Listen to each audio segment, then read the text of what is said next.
Hello everyone, it's me again. নতুন course নিয়ে আসছি, course on ordinary differential equations. এই কোর্সটা আমি যেভাবে প্ল্যান করছি সেটা হচ্ছে, এই কোর্সে অনেকেই করেছ, করতে হবে তোমাদের। তো কি দেখবো আমরা, কিছু ইন্ট্রোডাকশন আছে, তারপরে first order differential equation, modeling with first order differential equation, second order differential equation, এই পর্যন্ত মোটামুটি তোমরা সবাই করেছ অথবা করবো, এবং মোটামুটি আন্ডার গ্রাজুয়েট লেভেলেই কিন্তু এখানে এই জিনিসগুলো থাকবে। সব জায়গায় কিন্তু এই মডেলিংটা কিন্তু সব জায়গায় ওইভাবে কভার করে না বা করবে না যে আমি যেভাবে কভার করব।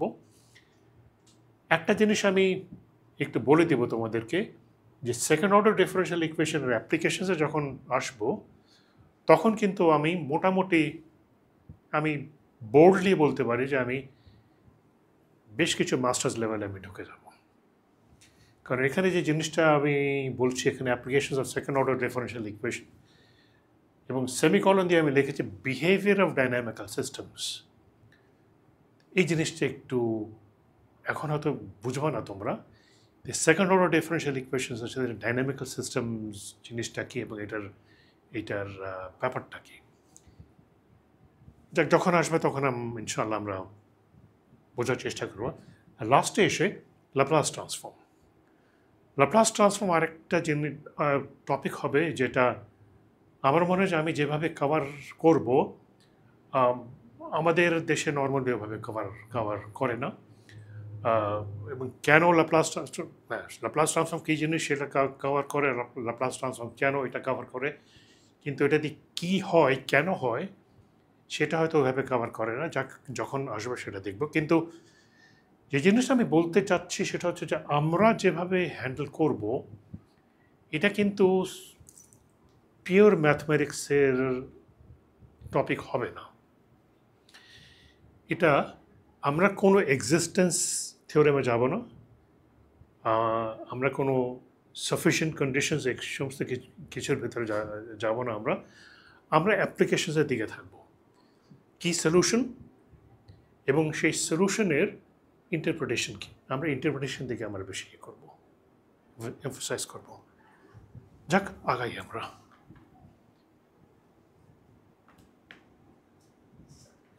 তাহলে আমরা আরম্ভ করি উইথ ইন্ট্রোডাকশন। তো প্রথম প্রশ্নই মাথায় আসা উচিত, what is a differential equation, এবং ডিফারেনশিয়াল ইকুয়েশন কেন। আমি একটু অন্যভাবে জিনিসটা তোমাদেরকে অ্যাপ্রোচ করব। সেটা হচ্ছে, তোমরা সবাই ফিজিক্স থেকে এই ইকুয়েশনস অফ মোশন তোমরা জানো। Equations of motion, laws of motion না, কিন্তু equations of motion, v equal to u0 plus at, v square equal to u0 square plus 2as, s equal to u0 t plus half at square। সবাই জানি আমরা এগুলো। আচ্ছা, এটার পিছনে কিন্তু এই প্রত্যেক তিনটা ইকুয়েশনের পিছনেই কিন্তু একটা অ্যাসাম্পশন আছে, এবং সেই অ্যাসাম্পশনটা হচ্ছে এই যে অ্যাক্সেলারেশনটা আছে, এই অ্যাক্সেলারেশনটা কনস্ট্যান্ট।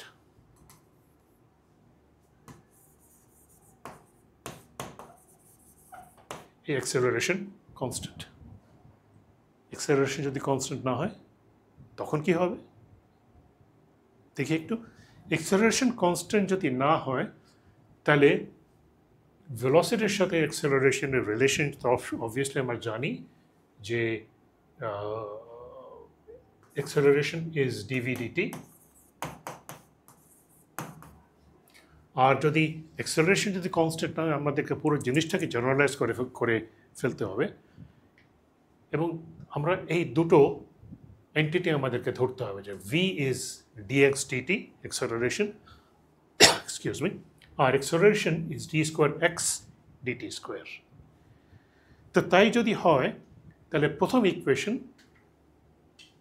ভি ডিএক্স ডিটি হবে equal to u0 plus a d square x dt square T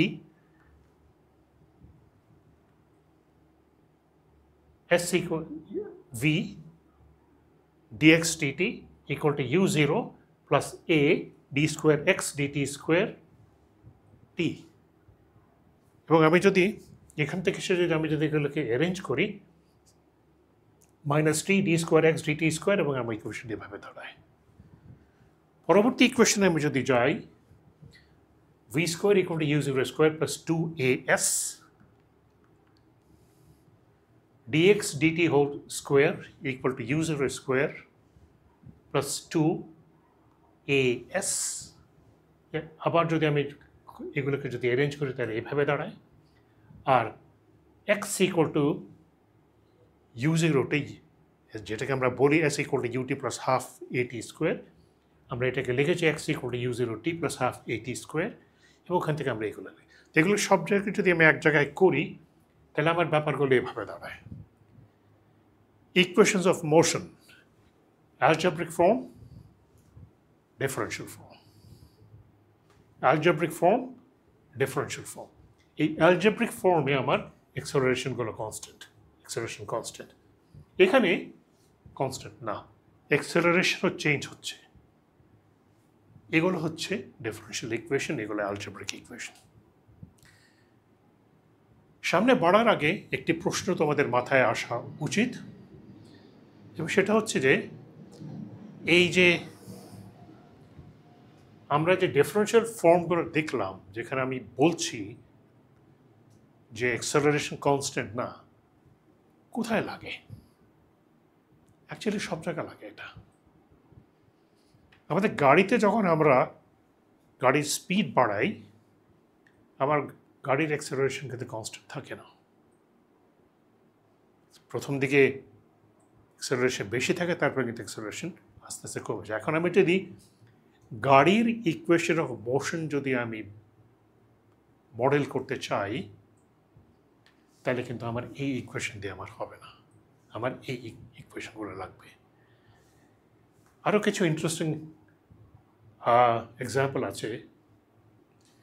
motion of an automobile, already আমি বলেছি। Take off roll of an airplane, একটা এয়ারপ্লেন যখন টেক অফ করা আরম্ভ করে, প্রথম কিন্তু তার অ্যাক্সেলারেশন কিন্তু অনেক হাই থাকে, পরে কিন্তু তার অ্যাক্সেলারেশন এবং বেশ কমপ্লিকেটেড, কারণ তার মানে গ্রাউন্ড লেভেল থেকে উপরের লেভেলে চলে যায়, তার একটা ভার্টিক্যাল অ্যাক্সেলারেশন কিন্তু আসে। সো অন্য লেভেলের কমপ্লিকেসি। আরেকটা জায়গায় যেটা এটা খুব ম্যাসিভলি আসছে এবং এখনও আসে, লঞ্চ অফ রকেট। সবাই মনে করতে পারো তোমরা যে রকেট মোশন খুব complicated equation. Actually the equation are complicated, কিন্তু রকেট মোশন কিন্তু এগুলো দিয়েই কিন্তু করা হয়, এগুলো দিয়েই কিন্তু করা হয়, যত ক্যালকুলেশন করা হয় এগুলো দিয়েই করা হয়। আমরা একটু পরে যখন আমি ডিফারেনশিয়াল ইকুয়েশনের ক্লাসিফিকেশন দেখব, তখন আমরা দেখব যে এই ইকুয়েশনগুলো দেখতে খুব সুন্দর হলেও কোনো ইকুয়েশনের কিন্তু কোনো সলিউশন নাই। আবার আমি বলছি, কোনো ইকুয়েশনের কোনো সলিউশন নাই। সলিউশন করতে হয় নিউমেরিক্যালি, নিউমেরিক্যালি সলিউশন করতে হয়। এই পর্যায়ে আমি একটু তোমাদেরকে, এখন যখন আমরা নিউমেরিক্যাল সলিউশন কথা বলি, তোমরা সবাই হয়তো নিউমেরিক্যাল মেথডস হয়তো তোমরা পড়েছ বা পড়বা, তো নিউমেরিক্যাল সলিউশন সম্পর্কে জানো, কম্পিউটারে প্রোগ্রাম দিয়ে আমরা করে ফেলি আমরা। বাট ইম্যাজিন 60s-এ বা 50s-এ যখন রকেট পাঠানো হতো, তখন কিন্তু কোনো কম্পিউটার ছিল না, তখন কোনো কম্পিউটার ছিল না। এবং তখন স্লাইড রুল বলে একটা জিনিস আছে, সে স্লাইড রুলে ক্যালকুলেশন করে কিন্তু রকেট পাঠানো হয়েছে। এবং পুরো অ্যাপোলো প্রোগ্রামের ক্যালকুলেশন কিন্তু কম্পিউটার ছাড়া হয়েছে, স্লাইড রুল দিয়ে হয়েছে।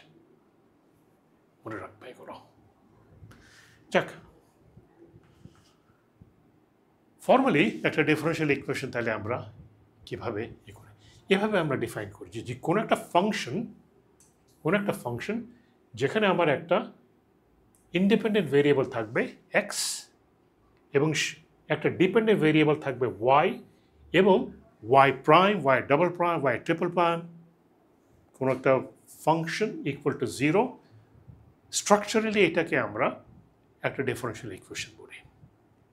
স্ট্রাকচারালি এটাকে আমরা ডিফারেনশিয়াল ইকুয়েশন বলি। For the timing, we look into some example. Motion of a pendulum. Motion of a pendulum. একটা মাস আছে এখানে, সেই মাসটা এদিক ওদিক যাচ্ছে। আমি যদি এই মোশনের যদি আমি ফোর্স ব্যালেন্স করে যদি আমি এই থিটার মোশন যদি আমি বের করি, তাহলে আমার এরকম একটা ইকুয়েশন আসে, d square theta dt square, d square theta dt square যদি খেয়াল করো ইজ এক্সেলারেশন। কিন্তু এটা কিন্তু নর্মাল লিনিয়ার এক্সেলারেশন না, এটা অ্যাঙ্গুলার এক্সেলারেশন, এটা অ্যাঙ্গুলার এক্সেলারেশন। এবং সে বলছে যে angular acceleration is g/l sin theta. দেখতে খুব সিম্পল ইকুয়েশন, কিন্তু এই ইকুয়েশনের কোনো সলিউশন নাই। কিন্তু এই ইকুয়েশনের কোনো সলিউশন নাই। তোমরা বলতে পারো যে আমরা তো পেন্ডুলামের সলিউশন দেখছি। ইয়েস, তোমরা পেন্ডুলামের সলিউশন দেখছো। যে কাভিয়ারটা ছিল তোমাদের ওইখানে, সেটা ছিল when the motion is small, এবং তোমাদেরকে 4 ডিগ্রির একটা লিমিট দেওয়া হয়েছিল যে এর ভিতরে থাকলে তাহলে মোশন করা যায়। মোশন যখন কম হয়ে যাবে তখন সাইন থিটা, এটা আমরা আমাদের এতে পরে দেখব, is approximately equal to theta. তখন কিন্তু পুরো জিনিসটা g/l থিটা হয়ে যাবে, এবং তখন আমি এটা সলিউশন করতে পারবো। কিন্তু আপাতত ফুল ফর্মে কিন্তু এটার আমি সলিউশন করতে পারবো না। প্রশ্ন আসতেই পারে তোমাদের মাথায়, আসা উচিত, ফুল ফর্মের এই ইকুয়েশন আমার কোথায় লাগে? পেন্ডুলাম এই মোশনটা আমার কোথায় লাগে?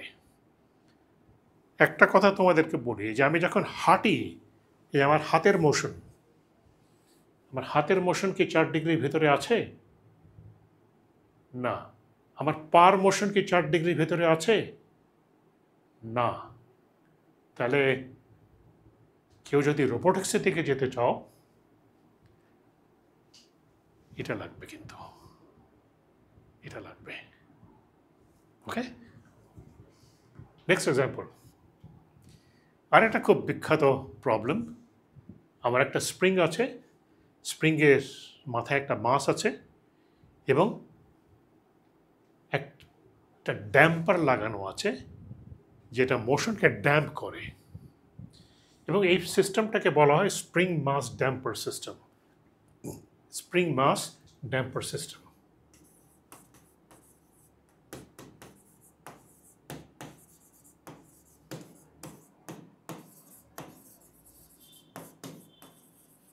স্প্রিং মাস ড্যাম্পার সিস্টেম, এটার ইকুয়েশন হচ্ছে এটা। আমরা সেমেস্টারের বা আমাদের কোর্সের পরে করে এক পর্যায়ে এটা ডিরাইভ করবো আমরা। এটা আমরা ডিরাইভ করব।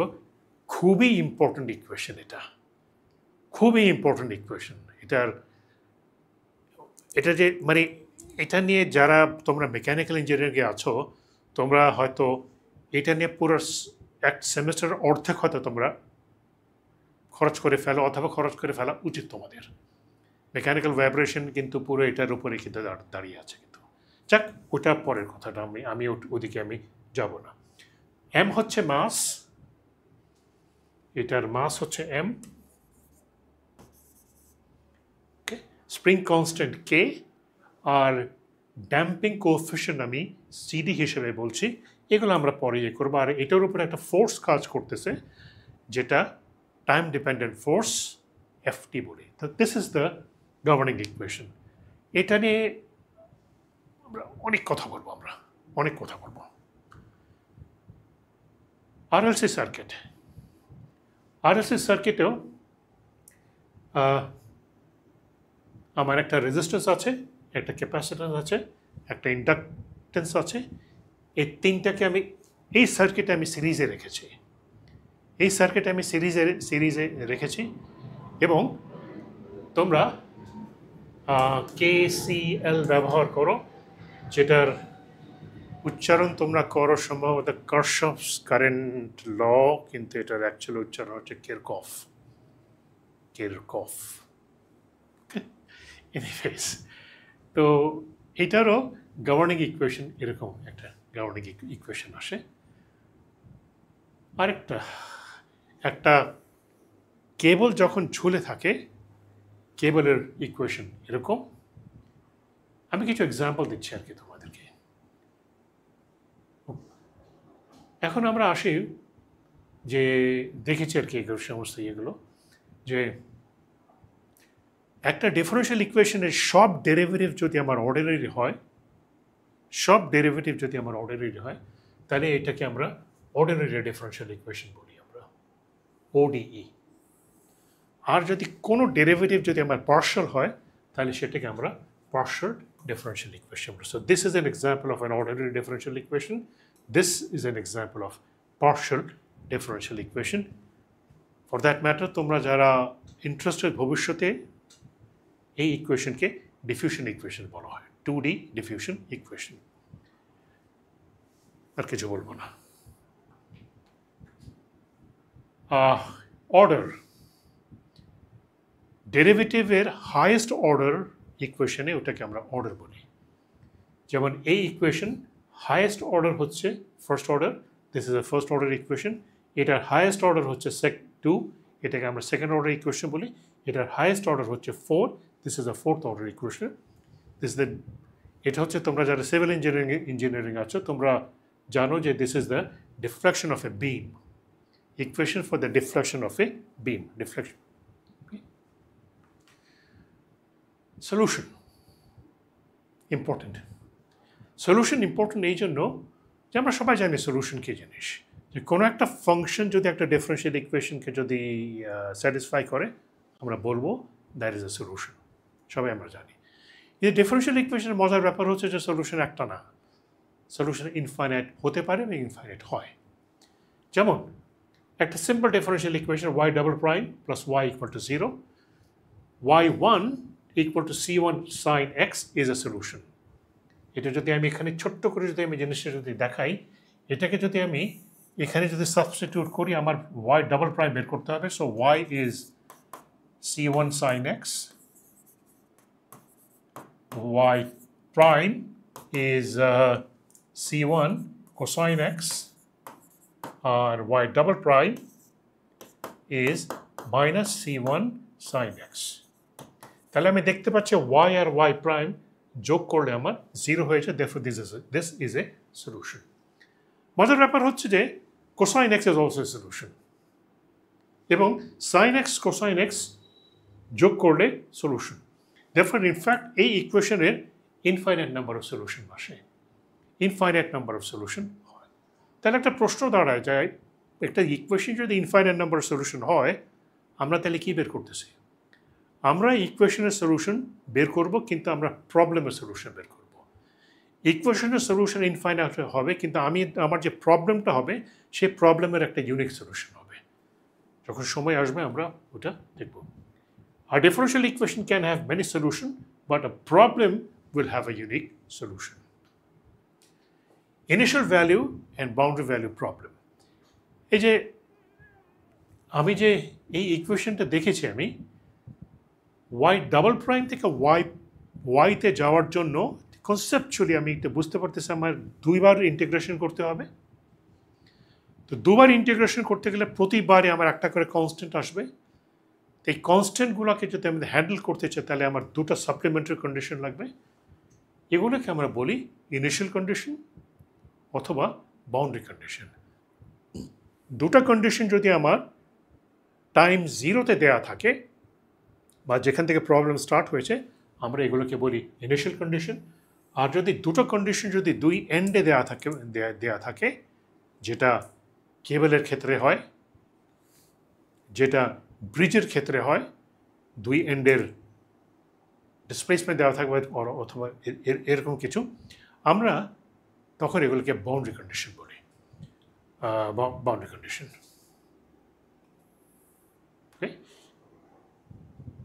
আর যদি আমার প্রবলেম এমন হয় যে আমার ইনিশিয়াল কন্ডিশনও আছে, বাউন্ডারি কন্ডিশনও আছে, তাহলে সেটাকে আমরা বলি initial value boundary excuse me initial value boundary value problem. খুব ইম্পর্টেন্ট কনসেপ্ট। একটা ইকুয়েশন লিনিয়ার না নন লিনিয়ার, ডেফিনেশনটা কিন্তু খুব স্ট্রিক্ট, এবং এটা একটু বোঝার চেষ্টা করো যে এটা হচ্ছে অ্যাকচুয়ালি ডেফিনেশন, একটা লিনিয়ার ইকুয়েশনের ডেফিনেশন। লিনিয়ার ইকুয়েশনের ডেফিনেশন তার অর্থ হচ্ছে যে আমার ইকুয়েশনটাকে যদি আমি এই ফর্মের ভেতরে লিখতে পারি তাহলে আমার ইকুয়েশনটা লিনিয়ার ইকুয়েশন হবে। আচ্ছা, এখানে কি আছে? এক্স হচ্ছে আমার ইন্ডিপেন্ডেন্ট ভেরিয়েবল, তাহলে ওয়াই হচ্ছে আমার ডিপেন্ডেন্ট ভেরিয়েবল। ওয়াই আছে, ওয়াই প্রাইম আছে, ওয়াই ডাবল প্রাইম আছে, ওয়াই এন প্রাইম আছে, কিন্তু কোএফিশিয়েন্টগুলো কি?